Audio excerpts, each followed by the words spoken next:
नमस्कार, मैं हूँ पार्थ और आज मैं आपको लेकर आया हूँ मोती महल। जी हाँ, मेरे पीछे जो इमारत है ये कभी मोती महल के नाम से जानी जाती थी और ये फैज़ाबाद के इमारतों में सबसे बेशकीमती और यूँ कहें तो सबसे खूबसूरत इमारत हुआ करती थी। आज भी अगर फैज़ाबाद की इमारतों की हम बात करें तो पूर्वांचल का ताज कहे जाने वाला बहू बेगम का मकबरा आज इसी फैज़ाबाद में स्थित है और उसी बहू बेगम का रहने का जो स्थान था या जो उनका घर था, जो उनका निवास स्थान था, जिसे मोती महल के नाम से जाना जाता था। मोती महल मेरे पीछे स्थित है, लेकिन आज वो महल नहीं है, आज वो बस खंडहर रह चुका है। अगर हम बात करें कि आखिर ये बहू बेगम कौन हैं, तो बहू बेगम जो हैं वो शुजा-उद-दौला की सबसे प्रिय पत्नी थी। अब हम बात करें कि ये शुजा-उद-दौला कौन है, तो एक समय था मुगलिया सल्तनत का दौर हुआ करता था। कभी बाबर ने मुगलिया सल्तनत की नींव हिंदुस्तान में रखी, उसके बाद बाबर के पुत्र हुमायूं ने उसे आगे बढ़ाया। धीरे धीरे हुमायूं के बाद फिर अकबर ने बड़ी ही सहनशीलता की नीति से, बड़ी ही बेहतरीन राजनीति से अपने साम्राज्य को पूरे भारतवर्ष में फैलाया। अकबर की मृत्यु के समय अगर हम बात करें तो पूरे यूरोप में कोई ऐसा राज्य नहीं था जो अकबर के राज्य से बड़ा राज्य रहा हो। और अगर हम अकबर के और राज्य विस्तार की बात करें तो मौर्य काल के बाद कोई ऐसा राजा नहीं था जिसका राज्य, जिसका साम्राज्य अकबर से बड़ा रहा हो। अकबर की मृत्यु 1605 में हुई और अकबर की मृत्यु के बाद उनके पुत्र सलीम, जिन्हें जहांगीर के नाम से गद्दी पर बैठाया गया। सलीम ने अकबर की रणनीति से ही हिंदुस्तान का और विस्तार किया। आज मात्र हिंदुस्तान है, लेकिन जब अकबर या जहांगीर का शासन हुआ करता था उस समय हिंदुस्तान, पाकिस्तान, अफ़गानिस्तान, बांग्लादेश, ये सारे देश मिलकर एक बड़ा मुल्क हिंदुस्तान हुआ करता था और उस पर अकबर ने शासन किया, जहांगीर ने शासन किया, शाहजहां ने शासन किया और फिर उनके पुत्र औरंगजेब ने शासन किया। धीरे धीरे औरंगजेब की मृत्यु के बाद जब 1707 में औरंगजेब की मृत्यु हो जाती है, उसके बाद मुगलिया सल्तनत का दौर धीरे धीरे कमज़ोर होने लगा। उनके जो बच्चे थे वो आपस में ही लड़कर मुगलिया सल्तनत को कमज़ोर करने लगे। बहादुर शाह प्रथम के समय में मुगलिया सल्तनत कुछ कमज़ोर हुआ। बहादुर शाह प्रथम की मृत्यु के बाद उनके बच्चों में फिर से उत्तराधिकार को लेकर युद्ध हुआ। आपस के युद्ध ने उन्हें और कमज़ोर बना दिया। इसी समय एक ऐसा समय आता है जब शहादत अली खान नामक एक बेहतरीन रणकुशल व्यक्ति ने इस अवध की स्थापना की और धीरे धीरे अवध के राजाओं में, छोटे छोटे राजाओं को, जमींदारों के नाकों में नकेल कसते हुए एक बेहतरीन साम्राज्य स्थापित किया। उनके स्वयं का कोई पुत्र नहीं था, लेकिन उनकी पुत्रियां थीं। तो अब अपनी ही एक पुत्री के जो पति थे, जिनका नाम सफदरजंग था, उनको उन्होंने वारिस बनाया और अवध के दूसरे नवाब हुए सफदरजंग। सफदरजंग का प्रभुत्व काफ़ी ज़्यादा रहा। सफदरजंग दिल्ली सल्तनत के वजीर भी रहे। आज भी दिल्ली में एक बेहतरीन और बड़ा हॉस्पिटल है, उस हॉस्पिटल का नाम भी आज के डेट में सफदरजंग के नाम पर ही पड़ा।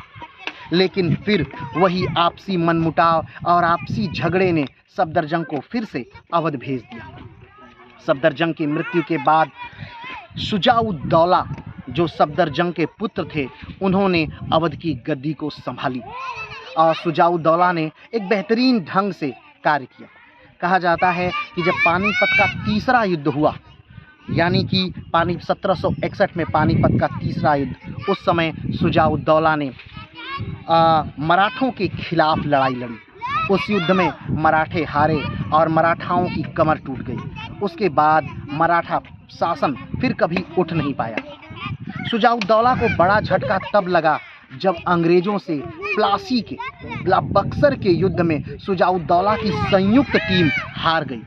कहा जाता है कि जब बंगाल के नवाब भाग करके शुजाउद्दौला की मदद के लिए आए कि आप हमें मदद दीजिए, हमें अंग्रेज़ों से लड़ना है, तब शुजाउद्दौला, बंगाल के नवाब और दिल्ली के सुल्तान, ये तीनों मिल कर के अंग्रेज़ों से संयुक्त सेना के साथ लड़ते हैं। समय था 1764 का वो युद्ध था। बक्सर के युद्ध के नाम से उस युद्ध को हम जानते हैं। और उस युद्ध में, बक्सर के युद्ध में शुजाउद्दौला बहुत बुरी तरह हार जाते हैं। अंग्रेज़ों से शुजाउद्दौला जब हार गए तो उनके पास अब अंग्रेज़ों से समझौता करने के अलावा और कुछ नहीं बचा।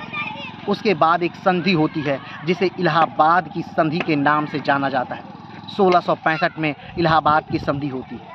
उसी समय ये नाम उभर कर आता है बहू बेगम।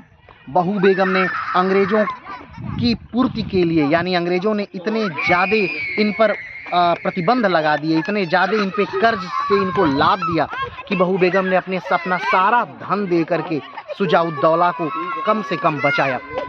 शुजाउद्दौला की मृत्यु के बाद अवध का जो शासन था वो आसफ़-उद-दौला, जो शुजाउद्दौला के पुत्र थे, उन पर पड़ा।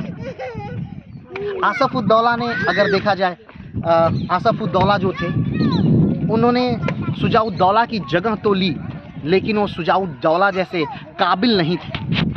अब इसका कारण जो भी रहा हो, लेकिन आसफ़-उद-दौला, उनकी माँ और बहू बेगम यानी उनकी दादी, इन तीनों में ठन गई।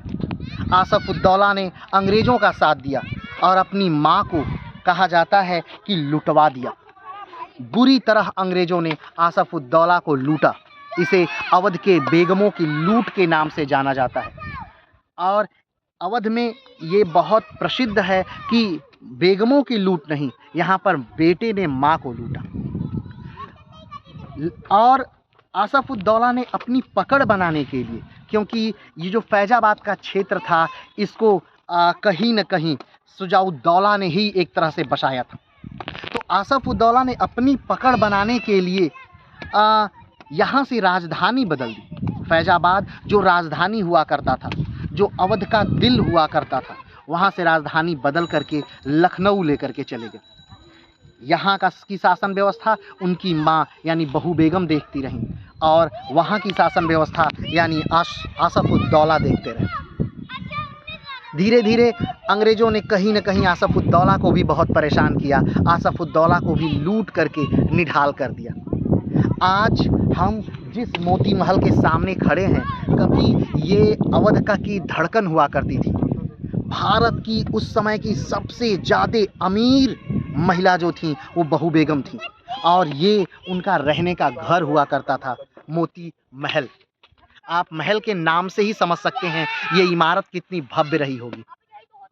जब आसफ़-उद-दौला की मृत्यु हुई, उसके बाद शुजाउद्दौला की मृत्यु हुई, तो शुजाउद्दौला का जो कब्र था वो यहीं बनाया गया, फैज़ाबाद में ही, जिसे आज गुलाब बाड़ी के नाम से जानते हैं। और जब बहू बेगम की मृत्यु हुई तो बहू बेगम का मकबरा भी यहीं फैज़ाबाद में ही बनाया गया। और इस बहू बेगम के मकबरे को जिस नाम से जाना जाता है, उसे कहा जाता है ये पूर्वांचल का ताजमहल है। क्योंकि जब बहू बेगम का मकबरा बन रहा था तो उस समय ताजमहल से बड़ी इमारत बनाने की सोची गई थी, लेकिन आज सरकार की बिना देखरेख की वजह से, लोगों की ना आने के दृष्टिकोण को देख करके, घूमने में लोगों की कम रुचि की वजह से, इतिहासकारों का कमरों में सिमट जाने की वजह से ये इमारतें आज ढह रही हैं। इस इमारतों को चारों तरफ से देखिए, कभी अपनी खूबसूरती का खजाना रहा होगा, पूरे अवध के आकर्षण का केंद्र रहा होगा, लेकिन आज वो खूबसूरती ढल रही है, क्योंकि ना ही सरकार ध्यान दे रही है और ना ही लोग। तो आज के लिए इतना ही, फिर मिलते हैं एक नए वीडियो के साथ, एक नए स्थान के साथ। तब तक के लिए नमस्कार, धन्यवाद, जय हिंद।